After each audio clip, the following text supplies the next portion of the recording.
dibuat atas tujuan berkongsi ilmu semata-mata.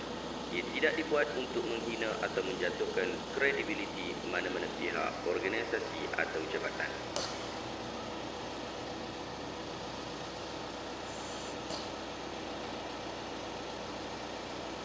Assalamualaikum warahmatullahi wabarakatuh. Saya Syekh Budin. Terima kasih banyak kerana anda berada di channel YouTube saya dan terima kasih banyak jika anda telah tekan butang subscribe. Kalau belum tekan butang berkenaan, tekan butang itu sekarang. Jika ada video-video yang bermanfaat, insya-Allah akan ada di feed YouTube anda. Baru-baru ini viral satu isu berkaitan tentang Islamic banking dan saya biasanya jarang memberikan ulasan berkaitan tentang isu Islamic banking. Tetapi nampaknya isu ini agak berlarutan dan video ini juga agak telah menjadi viral. Jom kita tengok video berkenaan sama-sama. Islamic banking dengan alung peminjam wang. Mana lagi kejam? Sejahat-jahat alung peminjam wang tu pun saya tak pernah dengar mana-mana kisah yang alung perambat orang keluar daripada rumah mereka sendiri. Paling-paling pun dia baling cat. Tapi Islamic banking hampa jangan buat main. Hampa lambat bayar, mereka kenakan hampa cas 1%. 1% tu apa dia? 1% itulah riba. Saya sebut sekali, riba. Ada orang menafikan 1% tu bukan riba. Suka hati hampalah. Tapi pada aku lebihan itulah riba. Dan itulah pada dia dalam kitab-kitab. Hampa nak ubah takrif, maksud suka hati hampa. Lepas tu, kalau lambat bayar lebih 3 bulan, bank akan rampas rumah hampa. Dia perambat hampa keluar daripada rumah, dia lelong rumah hampa. Kejam tak? Okey, kita dah tengok video berkenaan. Kita berikan sedikit ulasan berkaitan tentang video ni. Kata bro ni, sejahat-jahat Alung peminjam wang tu, dia kata dia tak pernah dengar mana-mana kisah si Alung ni perambat orang dari rumah sendiri. Maksudnya halau orang daripada rumah sendiri. Paling-paling pun, mereka baling cat saja. Tapi dia kata Islamic banking punya sistem, lambat bayar, kena bayar charge 1%. 1% tu dia kata pada tarif dia, pada maksud dia, yang tu adalah riba. Saya nak tanya juga sikit dekat dia ni. Alung tak ambil riba ke bang? Yang duk pergi sanjung sangat Alung tu, yang nak pergi duk angkat sangat Alung tu pasal apa? Bab charge 1% saya akan jelaskan sekejap lagi. Dia kata lagi dalam video tu, ada orang kata 1% tu bukan riba. Tapi bagi dia itu adalah riba yang diajarkan dalam kitab-kitab. Dia ingat dia seorang baca kitab. Kita tengok apa yang disebutkan dalam kitab-kitab. Dia kata hampa nak tukar tarif, nak tukar maksud, suka hati hampa. Akhir sekali dia buat soalan leceh, soalan bodoh. Dia kata, kejam tak? Dia memberikan satu persepsi yang cukup buruk kepada perbankan Islam. Baik, mari kita bahaskan isu ini satu persatu. Pertama, semua orang sudah tahu bahawa Allah Ta'ala haramkan riba. Tapi ramai tak baca pun apa yang Allah Ta'ala sebut. Di kebanyakan perbankan Islam, terutamanya bank Islam, seperti yang ada dekat Sarjana Utama, dekat Bandar Baru Sungai Buloh, dipampangkan ayat Al-Quran, alladzina ya'kuluna ar-riba la yaqumuna illa kama yaqumul ladzi yatakhabbathu syaitan minal mas. Dzalika bi annahum qalu innamal bay'u mithlu ar-riba wa ahallallahu al-bay'a wa harrama ar-riba. Faman ja'ahu maw'izatun min rabbih fantaha falahu ma salaf wa amruhu ila Allah wa man 'ada fa ulaika ashabun nar hum fiha khalidun. Orang-orang yang makan riba tidak dapat berdiri melainkan seperti berdirinya orang yang kemasukan syaitan lantaran kanan penyakit gila. Keadaan mereka yang demikian itu adalah disebabkan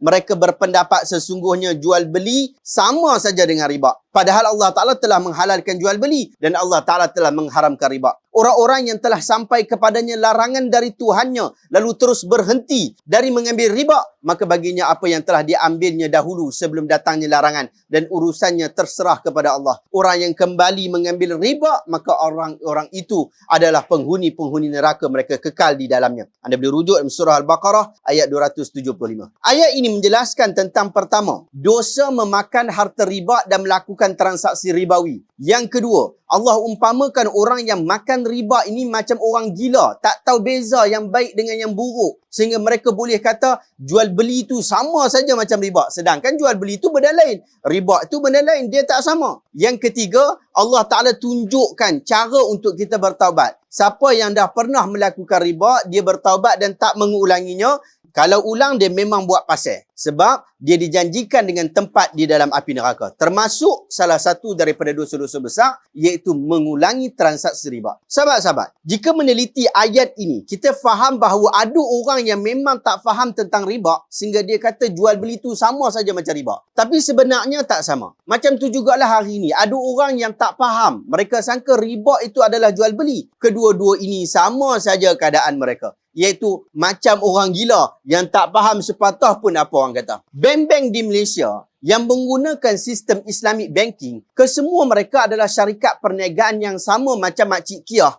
yang jual nasi lemak tepi jalan. Kedua-duanya adalah perniagaan yang diharuskan oleh agama. Mereka buat bisnes bang. Mereka nak untung. Mereka bukan buat kebajikan. Mereka berpaksi kepada keuntungan untuk meneruskan perniagaan. Sama macam Makcik Kiah yang meniaga nasi lemak tepi jalan. Jangan kita bezakan Makcik Kiah tu dengan bank tu. Kalau Makcik Kiah berniaga tapi tak mahu keuntungan, Makcik Kiah tidak dianggap sebagai berniaga. Dia sedang buat khidmat sedekah kepada orang ramai. Dia sedang buat khidmat kebajikan, bukan keuntungan. Kalau dia nak untung, dia kenalah jual nasi lemak dengan harga yang patut. Maksud patut dekat sini ialah perniagaan yang patut dapat untung. Walaupun Makcik Kiah beli barang-barang untuk jual nasi lemak 50 bungkus satu hari dengan kos RM50, Makcik Kiah tak boleh jual dengan harga RM50. Dia kena kira juga kos modal yang digunakan untuk bayar pekerja dia, kena bayar staff dia. Walaupun staff dia tu adalah anak dia sendiri. Dia kena kira juga susahnya dia bangun jam 3-4 pagi untuk masak nasi dan goreng ikan bilis, masak sambal dan sebagainya sebagai kos perniagaan. Lepas habis pada tu, dia kira margin keuntungan untuk pastikan bisnes dia dapat untung. Lepas tu barulah dia dapat harga untuk jual sebungkus nasi lemak. Mungkin jika kos 50 bungkus nasi lemak Makcik Kiah ialah RM75. Kira RM50 kos beli barang, RM25 kos-kos luar. Makcik Kiah tak boleh jual dengan harga RM75. Minimum pulangan dia kena dapat ialah RM130, iaitu 55% margin. Jadi 130 bahagikan dengan 50, maka dia kena jual minimum harga satu bungkus, iaitu RM2.60. Kalau Makcik Kiah nak lebih berhati-hati, dia kena upkan margin lagi supaya risiko-risiko nasi lemak tak terjual dapat diselamatkan. Boleh jadi hari hujan atau hari yang memang orang tak mau belilah. Dia kena tengok kos-kos tu juga. Itulah cara orang bisnes buat kiraan. Bukan kos beli barang RM50, ambil untung RM20, jual RM70. Bukan itu sistem dia. Jadi kalau anda boleh faham dengan penjelasan bagaimana Makcik Kiah bagi berniaga, maka anda akan nampak bahawa daripada kos barang RM50 ini, dia telah berganda menjadi RM130 atau lebih. Dia telah berganda apabila dijual. Perkataan berganda ataupun bertambah-tambah itu dalam bahasa Arab disebut riba. Maksudnya dia bertambah-tambah. Tetapi orang gila pun tahu bahawa pergandaan dan pertambahan pada barang perniagaan disebut sebagai harga jual beli dan keuntungan ar-rabhu. Dia tak disebut dengan harga riba.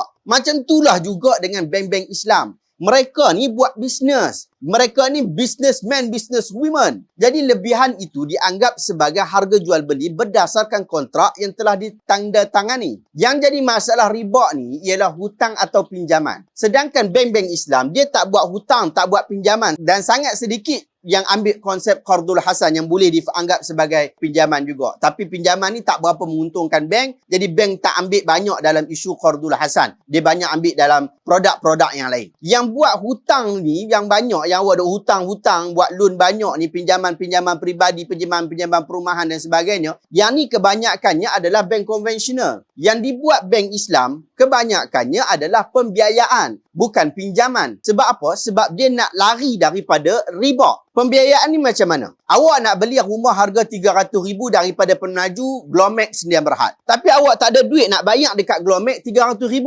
Jadi awak pergi dekat bank, public bank, awak cakap kat dia awak nak buat pembiayaan dengan public bank dengan menggunakan sistem perbankan Islam. Public bank akan beli rumah tu dengan harga RM300,000 ataupun murah lagi daripada Glomex Sdn Bhd. Dia yang beli. Kemudian dia jual kepada anda dengan kos-kos yang terlibat. Jadi daripada harga 300,000, awak mungkin kena bayar 450,000 ataupun 500,000. Boleh jadi lebih mahal, boleh jadi lebih murah berdasarkan kos yang digunakan oleh pihak bank. Sebab tu kita tengok bank public lain, bank rakyat lain, bank Islam lain, rate dia tak sama berdasarkan kos-kos itu. Pembayaran pula dilakukan secara beransur-ansuran sikit demi sedikit. Kalau awak setuju, awak sign lah. Kalau awak tak setuju dengan konsep ni, awak kata, beli dengan pemaju lagi murah daripada beli dengan bank. Awak belilah dengan pemaju terus, kumpullah duit, carilah duit 300,000 tu. Jadi kedua-dua kaedah ni adalah dibenarkan oleh agama. Tak salah pun. Tidak ada riba pun dekat situ. Kalau awak buka kitab-kitab, awak bukalah bab tawarru, awak bukalah bab ijazah muntahiyah bitamlik ataupun rent to own. Awak pergilah cari berkaitan baik bisamanin ajil. Awak belajar bab ni. Awak menuntut bab ni. Awak akan faham isu ni. Antara yang jadi isu yang berat dalam video kita tengok tadi, dia tanya berkaitan tentang charge 1% yang dikenakan kepada pelanggan yang tidak membuat bayaran mengikut jadual ataupun dia kata tertunggak bayaran. Bukankah itu adalah riba? Sahabat-sahabat, 1% denda atau disebut sebagai ganti rugi ni, dia memang telah ditetapkan oleh bank negara kepada semua bank di Malaysia, sama ada konvensional ataupun Islamik. Dalam praktis Islamic banking, denda 1% ini boleh diambil oleh pihak bank dan akan dimasukkan dalam satu tabung khas yang akan disedekahkan kepada tujuan kebajikan. Dan mereka boleh charge kos-kos sebenar yang terlibat seperti kos peguam, kos hantar surat dan sebagainya lebih daripada kos 1% tu. Ini masih lagi bertepatan dengan panduan agama. Cara pengurusan tu mungkin ada sedikit berbeza, tetapi inilah yang saya faham. Dan ini masih bertepatan dengan panduan agama. Sahabat-sahabat, isu kezaliman tidak hanya dicegah berlaku kepada pembeli, ia juga dicegah berlaku kepada penjual. Sebab itu, tindakan mengenakan ganti rugi ini adalah harus bagi menyekat orang ramai main-mainkan bank Islam dengan sengaja tidak membayar atau melewatkan bayaran. Walaupun ketika mempunyai wang. Ia dinamakan di dalam istilahnya mumattil yang disebut oleh Nabi SAW dalam hadis sahih riwayat Bukhari, matlul ghaniyyu zulmun wa idza utbi'a ahadukum ala mala'in falyattabi'. Penundaan pembayaran hutang daripada orang yang berkemampuan adalah satu kezaliman. Apabila seseorang daripada kamu dialihkan hutangnya kepada orang kaya, maka hendaklah dia menerimanya. Hadis ni ada di sahih. Bukan hadis yang tak sahih pun. Tak takut awak tak jumpa. Isu tarik kereta, itu tarik rumah juga termasuk dalam perbincangan yang sama. Iaitu, selagi mana bayaran penuh belum dilakukan, maka hak pemilikan tidak sepenuhnya berada pada milik kita. Ia milik bank. Jadi apabila ada isu-isu seperti pembayaran yang tertunggak melebihi 2 bulan, 3 bulan dan telah diberikan notis lewat bayar yang hantar kat rumah kita tu warna merah tu. Diberikan juga notis niat menarik balik barang dagangan, nak balik hantar, nak tarik balik rumah, nak tarik balik kereta. Maka bank berhak menarik balik barang dagangannya dan dikenakan pelbagai tuntutan apabila pembeli mahu mendapatkan semula barang-barang itu. Dapat kereta balik ke, dapat rumah balik ke, macam tu. Mana sama macam Alung. Abang ni dia tak kenal Alung saya rasa. Dia ingat Alung tu kerja cat kereta saja. Dia tak pernah baca kot ke Alung bakar kereta, bunuh orang dan sebagainya. Ini adalah kes-kes yang besar yang diuruskan pening kepala oleh banyak NGO-NGO. Sahabat-sahabat, kita kena tahu satu perkara. Perbankan Islam, dia tak perfect. Banyak lagi yang perlu kita baiki dengan sistem yang ada ni. Sebab Nabi SAW tidak hidup zaman lah ni. Sehingga kita tak boleh tanya Nabi terus. Maka yang ada pada hari ini adalah ijtihad-ijtihad, pendapat-pendapat yang telah dilakukan oleh penasihat-penasihat syariah bagi memastikan kita tak buat perkara yang dianggap sebagai riba. Perbankan Islam ni ditubuhkan dengan satu objektif utama, iaitu untuk memberi alternatif dalam khidmat perbankan kepada umat Islam. Sebab perbankan ini adalah keperluan orang hari ini. Jadi dia perlu memberikan alternatif yang memudahkan umat Islam hari ini. Sebelum perbankan Islam diperkenalkan, umat Islam hanya ada satu choice, hanya ada satu pilihan saja. Tidak ada choice pun, tidak boleh buat pilihan pun. Iaitu perbankan konvensional yang dipenuhi dengan riba. Sistem perbankan Islam yang kita duduk pakai sekarang ini telah mematuhi undang-undang syariah yang telah ditetapkan di dalam Al-Quran dan hadis. Dari segi transaksi yang dibenarkan dalam Islam, iaitu disebut sebagai fiqh muamalat. Antara prinsip asas yang dipatuhi oleh perbankan Islam ialah yang pertama, tidak boleh mengenakan unsur faedah, interest yang menjurus kepada riba. Yang ni memang tak boleh. Yang ni yang dipertahankan sungguh oleh perbankan Islam yang hang kena sokong. Yang kedua, produk dan perkhidmatan mestilah halal dan patuh syariah. Yang ketiga, tidak menawarkan produk dan perkhidmatan dengan unsur-unsur yang haram, riba, gharar, zulum, tikar dan maisir. Selaku umat Islam, kalau kita kata kita ni umat Islam yang duduk di negara kita ini, kita bukan kena condemn, tapi kita kena sokong perbankan Islam ni. Apatah lagi bank-bank Islam di Malaysia dikawal ketat oleh pelbagai undang-undang. Antara yang mengawalnya adalah Majlis Penasihat Syariah Kebangsaan. Yang ni bukan bank. Yang ni orang luar daripada bank. Mereka mengawal. Bank-bank negara mengawal hal ni. Majlis Penasihat Syariah di dalam bank-bank sendiri pun mereka mengawal bab ni. Dan semua mereka ini adalah ustaz-ustaz dan ulama-ulama kita. Bukan orang biasa-biasa. Mereka telah berusaha memastikan kita mendapatkan yang halal. Bukan sekadar itu, mereka ada pegawai-pegawai syariah yang memantau bab halal dan haram ni. Awak boleh kontak pegawai-pegawai syariah di bank-bank awak kalau awak tak faham dengan produk-produk ni.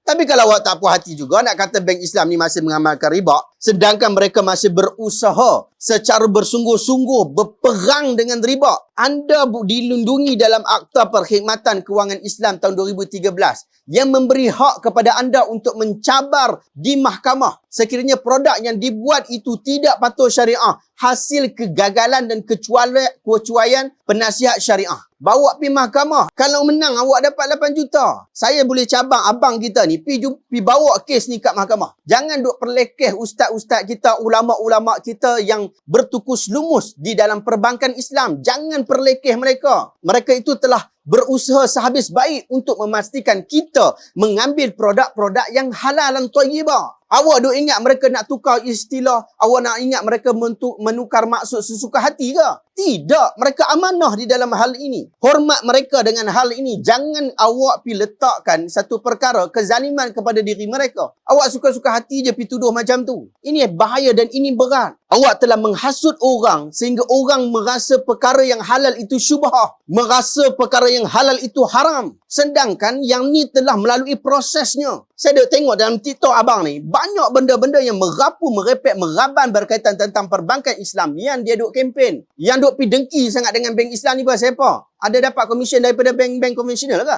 Kita perlu memberikan penyelesaian kepada umat, bukan merumitkan lagi umat. Wallahu ta'ala alam. Adakah anda rasa video hari ini bermanfaat? Jika anda rasa video hari ini bermanfaat, tekan butang share. Semoga orang lain juga mendapat manfaat yang sama. Terima kasih banyak. Assalamualaikum warahmatullahi wabarakatuh.